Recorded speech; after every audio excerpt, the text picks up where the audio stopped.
الحمد لله رب العالمين والصلاة والسلام على سيد الأنبياء والمرسلين وعلى آله وأصحابه أجمعين إلى يوم الدين. أما بعد فأعوذ بالله من الشيطان الرجيم. بسم الله الرحمن الرحيم. إنما يعمر مساجد الله من آمن بالله واليوم الآخر.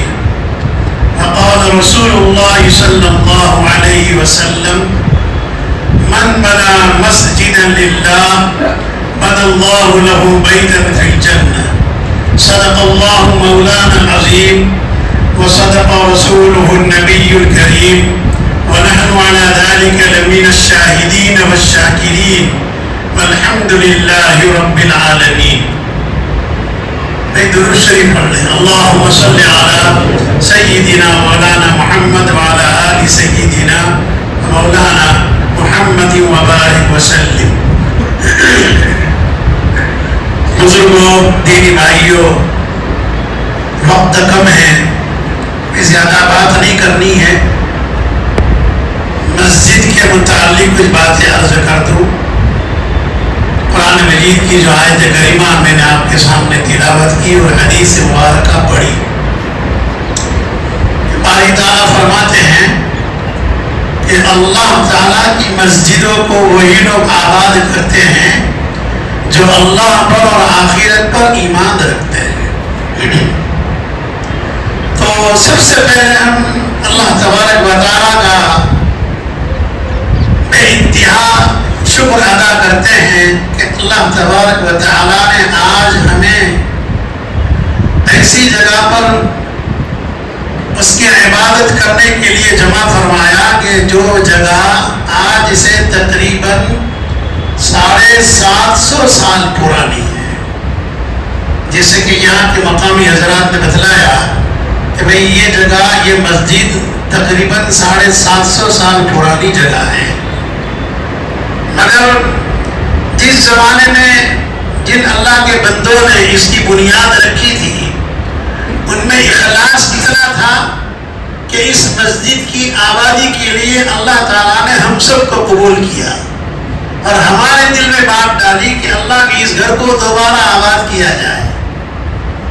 تو یہاں کے جو ذمہ دار حضرات نے، ٹرسٹیان حضرات نے، جو بھی ذمہ دار حضرات ہیں، متولی حضرات ہیں، تینوں حضرات نے پوری اس مسجد کا پس منظر جو بیان کیا، اس کا جو اتہاس، اس کا جو مختصر تاریخ بیان کی.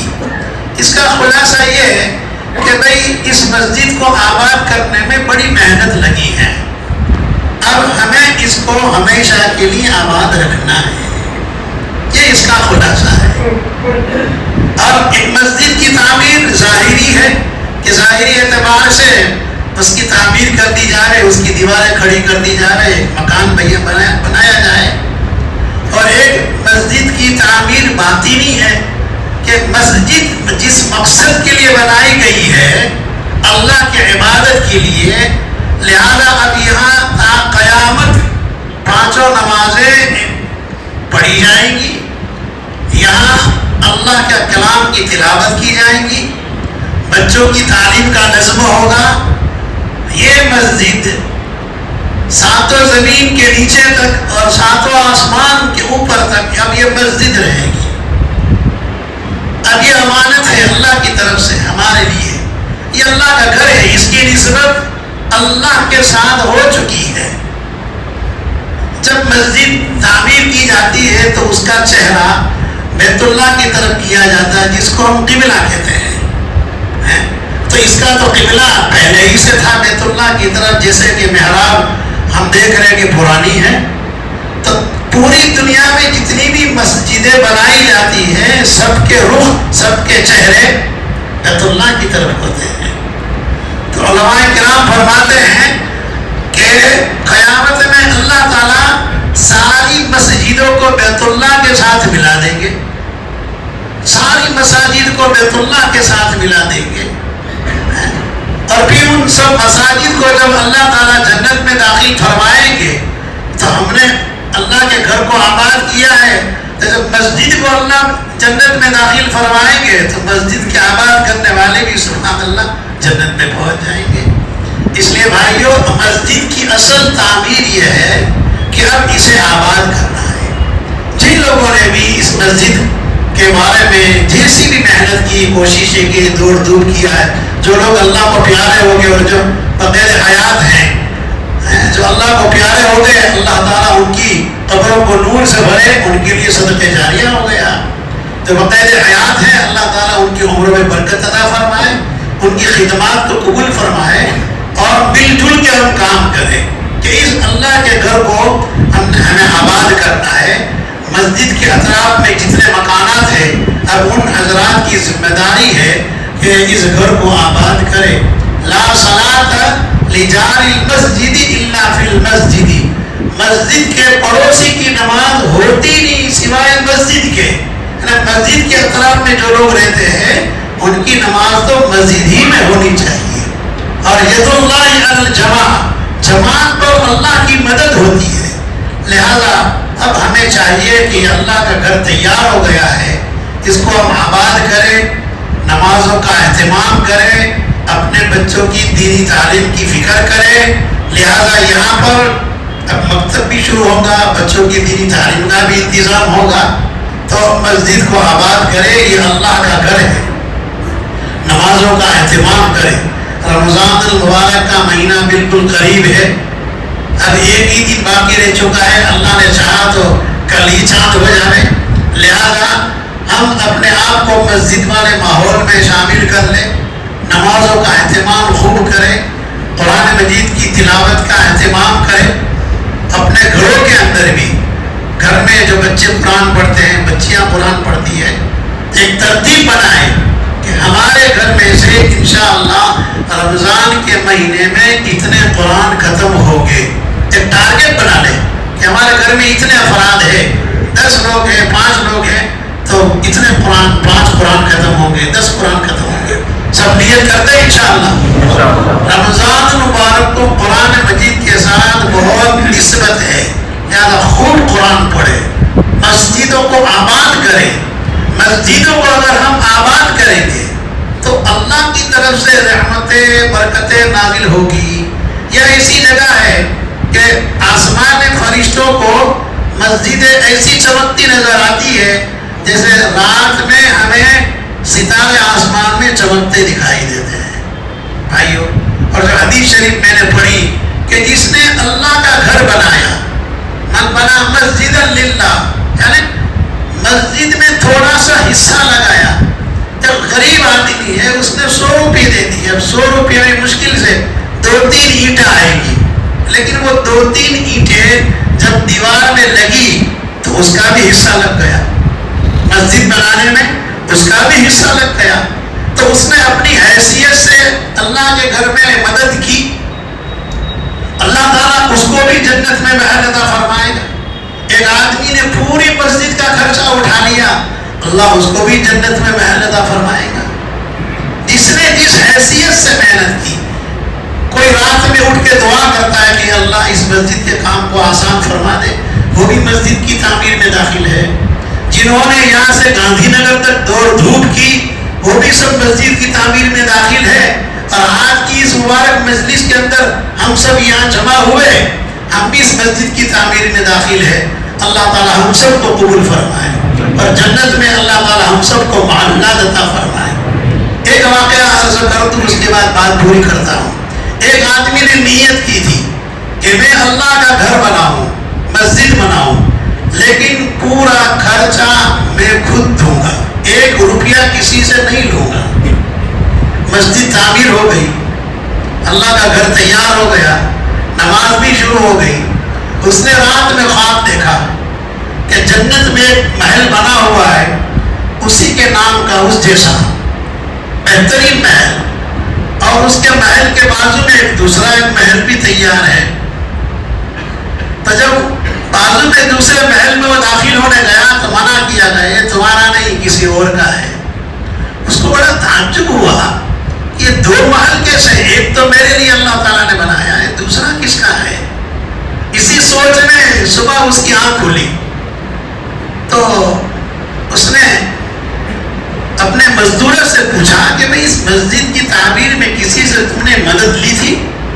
میں نے تو منع کیا تھا۔ اس نے خواب میں جو دیکھا کہ دوسرا محل تیار ہے تو گویا اس مسجد کی تعمیر میں کسی اور نے بھی مدد کی ہے، تبھی اللہ نے ان کو بھی محل عطا فرمایا۔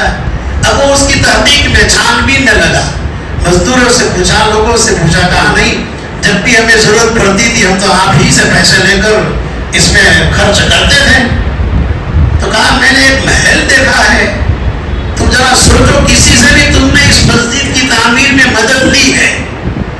تو وہ جو سیمنٹ اور ریتی وغیرہ ملانے والا جو تھا، مال بنانے والا، اس سے پوچھا تو اس نے کہا کہ جب میں پانی ڈال رہا تھا تو بالٹی پرانی ہو گئی تھی، وہ ٹوٹ گئی تھی، پانی ڈالنے کی جو بالٹی تھی وہ ٹوٹ گئی تھی۔ تو ایک عورت یہاں سے گزری، اس نے مجھے بالٹی دی کہ تمہاری یہ بالٹی ٹوٹ گئی ہے تو یہ بالٹی بدل لو اور میری یہ بالٹی سے تم اپنا کام شروع کرو۔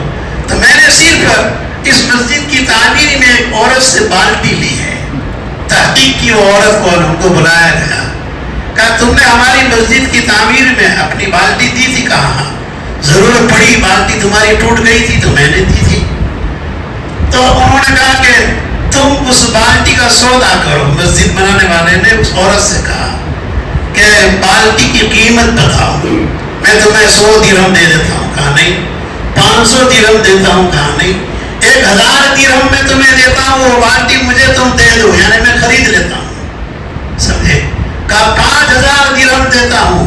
یہ بالٹی اس عورت سے کہا کہ مجھے بیچ دو جو تم نے ہماری مسجد کی تعمیر میں دی ہے۔ اس عورت نے کہا کہ تم اگر پوری دنیا اس بالٹی کے بدلے میں دے دو تو میں اس بالٹی کا سودا نہیں کر سکتی۔ جو خواب تم نے دیکھا ہے محل کا، وہ خواب میں نے بھی دیکھا ہے۔ جو خواب تم نے وہ محل کا دیکھا ہے، وہ خواب اللہ نے مجھے بھی بتایا ہے کہ اس مسجد میں تو نے بالٹی دی تو اللہ نے تجھے بھی محل دیا ہے، لہذا جس بالٹی کا سودا میں اللہ سے کر چکی ہوں اس کا سودا میں تیرے ساتھ کر سکتی ہوں۔ تو بھائیو، یہ اللہ کے گھر کی تعمیر کا یہ اللہ تعالیٰ کبھی کبھی خواب میں اس کا بدل بھی بدلا دیتا ہے کہ دیکھو میرے بندو، تمہاری محنت کا پھل یہ دیکھ لو۔ تو جن حضرات نے بھی مسجد کی تعمیر میں اپنا حصہ لگایا ہے، اللہ کی ذات سے امید ہے کہ اللہ تعالیٰ ہمیں پھلا پھولا رکھے، دنیا اور آخرت کے اندر اس کا بہترین بدلہ نصیب فرمائے۔ جن لوگوں نے بھی اس مسجد کو آباد کرنے میں جان کی، مال کی، وقت کی بازی لگائی، قربانی دی ہے، اللہ تعالیٰ سب کو قبول فرمائے۔ اب لمبی بات نہیں کرنا ہے، وقت بھی کم ہے، مغرب کا وقت بالکل قریب ہے، یاسین شریف کا ختم بھی ہو چکا ہے۔ تو آج کی اس مبارک مجلس میں جتنے بھی حضرات یہاں پر آئے ہوئے ہیں، ہر ایک کے دل کے اندر ایک تڑپ، ایک تمنا ہے کہ جیسے یہ مسجد آباد ہو گئی، اس کے بعد اس مسجد کے بارے میں ہمیں آگے اپنا ایک مشن کھڑا کرنا ہے، ایک عزائم کو لے کر جانا ہے۔ جیسے کہ ہمارے ٹرسٹی صاحب نے فرمایا کہ اس کے بعد اور دوسری مسجد کی آبادی کے لیے بھی ہمیں فکر کرنا ہے۔ تو اس طرح اب یہ تو بڑے بوڑھے ہو چکے ہیں، ان سے جتنا ہو سکتا ہے کریں گے، یہ ہمیں رہنمائی کریں گے، راستہ بتائیں گے۔ نوجوان حضرات کو یہ کام کرنا ہے۔ انہوں نے، ہمارے بڑے بوڑھوں نے جب آم کا درخت لگایا تو ہم کھا رہے ہیں، جب ہم لگائیں گے تو ہمارے پوتے نواسے کھائیں گے۔ تو بھائی انہوں نے راستے بتا دیے ہیں کہ اس طرح اللہ کی مسجدوں کو، گھروں کو آباد کرنے کے راستے ہیں۔ تو یہ جتنے بھی ہمارے قصبہ انجمن میں ذمہ دار ہیں، سب مسجدوں کے جتنے بھی متولی حضرات ہیں، یہ ہمارے اپنے بڑے ہیں، ہم ان کو عزت دیں، ہم ان کا احترام کریں، ان کی خدمات کو دیکھیں، ان کی کمزوریوں کا نہ دیکھیں، انہیں جو خدمات کی ان خدمات کو سامنے رکھیں اور ان سے آگے ہمیں کام کس طرح لینا ہے ان سے سبق سیکھیں، ان سے رابطہ رکھیں اور ان کے حق میں دعائیں کریں۔ ہم دعا کرتے ہیں کہ اللہ تبارک و تعالیٰ آج کی اس مجلس کو قبول فرمائے اور اس مسجد کو تا قیام قیامت آباد کرے، اور آباد کرنے والوں کو بھی اللہ تعالیٰ آباد رکھے گا۔ بھائیو، اللہ تبارک و تعالیٰ ہم سب کو قبول فرمائے۔ ماہ مبارک بھی قریب ہے، روزوں کا اہتمام کرے، بغیر کسی عذر کے روزہ قضا نہ کرے۔ بہت سے نوجوان ایسے ہوتے ہیں کہ روزہ نہیں رکھتے ہیں، اس کے باوجود بھی بازار میں لوگوں کے سامنے چائے پیتے ہیں، پان کھاتے ہیں، گٹکا بنا بنا کے کھاتے ہیں۔ ماہ مبارک کی اگر عظمت ہمارے دلوں میں نہیں ہوگی تو کون کرے گا؟ غیر لوگوں کو آپ دیکھیے، ہم جب رمضان کا مہینہ شروع ہوتا ہے تو وہ لوگ ہمارے سامنے چائے نہیں پیتے کہ ان کا روزہ ہے، وہ ہمارے سامنے بیڑی نہیں پیتے کہ ان کا روزہ ہے۔ ارے ہم مسلمان گھرانے کے لوگ برسر عام بازار میں چائے پیے، لوگوں کے سامنے پان کھائے، گٹکے کھائے، تو ہم نے ایک گناہ تو یہ کیا کہ روزہ نہیں رکھا، اور دوسرا زبردست گناہ یہ کیا کہ لوگوں کے سامنے چائے پانی کر رہے ہیں تو ہم اعلان کرتے ہیں کہ ہم نے بغاوت کی، ہم نے اللہ کے حکم کو توڑا، اور لوگوں کے سامنے مظاہر کرتے کہ میرے بندے، میں نے تیرے اس گناہ پر ستاری کا معاملہ کیا کہ تو نے روزہ نہیں رکھا، مجھے معلوم ہے، لیکن جب تو لوگوں کے سامنے چائے پیتا ہے، لوگوں کے سامنے گٹکے کھاتا ہے، پان کھاتا ہے، تو نے اس بات کو ظاہر کر دیا کہ میرا روزہ نہیں ہے، میں نے تو ستاری کا معاملہ کیا تھا۔ اس لیے بھائیوں، رمضان کے مہینے کی قدر کرے، اس مہینے آنے والے مبارک مہینے میں خوب اللہ کی عبادت کرے۔ اس کا رمضان کا مہینہ عبادت میں گزر گیا، اس کا پورا سال انشاءاللہ خیر و عافیت کے ساتھ عبادت میں برکتوں والا گزرے گا۔ اللہ تبارک و تعالی ہم سب کو عمل کی توفیق عطا فرمائے۔ بسم اللہ الرحمن الرحیم۔ یا حنان یا منان یا بدیع السماوات والارض یا ذا الجلال والاکرام، لا الہ الا انت سبحانک انی کنت من الظالمین۔ اللهم صل على سيدنا مولانا محمد وعلى آل سيدنا مولانا محمد وبارک وسلم۔ اے اللہ ہمارے گناہوں کو معاف فرما، رحم کا، کرم کا، فضل کا، عافیت کا معاملہ فرما۔ اے اللہ، یہ تیرا گھر کئی سالوں سے بند پڑا ہوا تھا، اللہ تو نے ہمیں قبول کیا، ہماری ان خدمات کو قبول فرما۔ اے اللہ، تیرے گھر کو آباد کرنے کے لیے ہم نے ٹوٹی پھوٹی محنتیں کوششیں کی ہے، قبول فرما لے۔ ہمارے اس شہر کے جتنے بھی ذمہ دار ٹرسٹیان حضرات ہیں، اے اللہ ان تمام نے بہت محنتیں کوششیں کی ہے، اللہ بہت سو نے اپنا مال جان وقت لگایا ہے، سب کی قربانیوں کو قبول فرما لے۔ اے اللہ، اور مسجد کے آباد کرنے میں تو نے اپنے کلام میں اور تیرے نبی جناب محمد رسول اللہ صلی اللہ علیہ وسلم نے جو فضائل بیان فرمائے ہیں، تو ساری فضیلتیں ہم سب کو نصیب فرما دے، دنیا اور آخرت میں اس کا ہمیں بدلہ عطا فرما دے۔ اے اللہ، ہم سے راضی ہو جا، ہم سے راضی ہو جا، اس گھر کو تا قیام قیامت آباد فرما، اور جتنے بھی شہر کے اندر تیرے گھر بند پڑے ہوئے ہیں، اے اللہ ان کو جاری کرنے کے لیے ہمیں قبول فرما لے، اللہ ہمیں قبول فرما لے۔ ہمارے عزائم ہیں کہ بہت سے وہ مقامات جو تیرے گھر کے نام پہ بند پڑے ہوئے ہیں، اے اللہ اس کو آباد کرنے کے لیے ہمیں قبول فرما لے۔ آنے والے مبارک مہینے کی ہمیں قدر کرنے کی توفیق عطا فرما، اس کی برکتوں سے، اس کے انوارات سے، اس کی برکات سے اللہ ہمیں، ہمارے بال بچوں کو، ہمارے گھر والوں کو، ہمارے بڑے قبیلہ والوں کو مالا مال فرما دے۔ اے اللہ ہماری عمروں میں برکت عطا فرما، اے اللہ ہمارے دین مسجد کے آباد کرنے میں جو محنت کرنے چلے گئے ہیں ان کی قبروں کو نور سے بھر دیں، ہمارے والدین کی مغفرت فرما، ہمارے مرحومین کی مغفرت فرما، اللہ کو مشکل کی مغفرت فرما، پورے دین جائے مراد کو قبول فرما۔ اے اللہ ہماری دعاؤں کو قبول فرما، وصلی اللہ علی سیدنا محمد وعلی آلہ واصحابہ اجمعین برحمتک یا ارحم الراحمین۔ دیکھیے اصل تو حضرت مولانا محمد حنیف صاحب دارالعلوم بامنگر کے شیخ مرتضی صاحب حضرت ہی اس مجلس میں آنے والے تھے، لیکن ہم سب کو معلوم ہے کہ حضرت سفر میں ہے، تو مجھے حکم دیا تھا آپ پہنچ جائیے بڑی مسجد کی اطلاع میں۔ حضرت کی محنت اس دعائے اور ان کی رہنمائی میں مسجد آباد ہو گئی، تو اللہ تعالیٰ ان کی دعاؤں میں ہمارا حصہ نصیب فرمائے۔ آپ لوگوں کے لیے آئس کریم کی